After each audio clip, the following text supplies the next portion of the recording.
Ma'had Baitul Maqdis atau Akademi Militer Kerajaan Aceh Darussalam mengambil jurusan Bahasa. Di sekolah inilah Malahayati lulus dengan predikat terbaik dan bertemu dengan pendamping hidupnya. Tak lama setelah menikah, Malahayati dilantik menjadi kepala protokol istana dan suaminya menjadi laksamana armada perang Kesultanan Aceh Darussalam. Karena kecaman kerusuhan yang terjadi di Malaka, Sultan Al-Muqami memimpin langsung armada kerajaan Aceh Darussalam berangkat menuju ke Bengkaru di perairan Malaka, dan perang pun tak terelakkan. Perang antara Portugis dan armada kerajaan Aceh ini berkobar sengit. Dan rakyat Aceh Darussalam menanti kabar dengan hati cemas akan seperti apa hasilnya.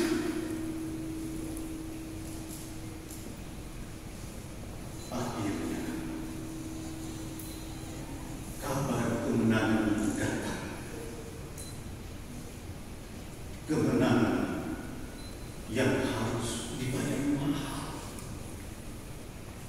Sultan kehilangan 2 orang laksamana, termasuk suami Malahayati dan ribuan prajuritnya. Seketika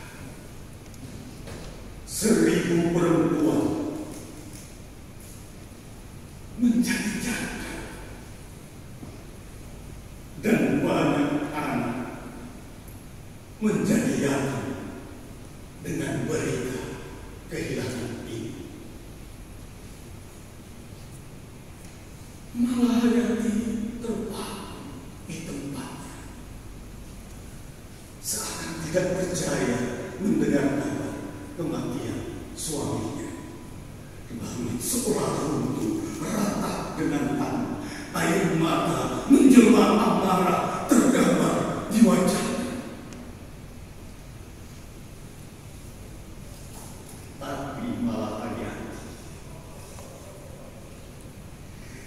Tidak mau berlama-lama larut dalam kesedihan serupa itu. Di depan para perempuan yang sedang meratapi kematian suami-suami mereka, Malahayati berseru, "Tuntaskan kesedihan kalian! Tuntaskan kesedihan kalian, wahai perempuan! Percayalah, suami-suami kita mati dalam keadaan sahih karena membela tanah tumpah darahnya. Jangan kita sia-siakan pengorbanan mereka. Kita bangkit bersama membela negara demi Allah. Aku bersumpah takkan kurelakan sejengkal tanah pun pada penjajah." Malahayati mendapat restu dari Sultan dengan dilantik sebagai laksamana Kesultanan Aceh Darussalam dan juga kewenangan untuk membangun laskar yang terdiri dari 1000 perempuan yang dikenal dengan sebutan Laskar Minum Bale. Tanggal 21 Juni 1599, 2 buah kapal Belanda yang dipimpin oleh 2 orang bersaudara, Cornelis de Hoorn dan Frederik de Hoorn, berlabuh di ibu kota Kesultanan Aceh. Awalnya kehadiran para awak asing ini baik-baik saja, namun seiring perjalanan waktu mereka mulai bertingkah. Mereka memanipulasi perdagangan. Mereka menghasut rakyat agar melawan kerajaan. Melihat kejadian tersebut,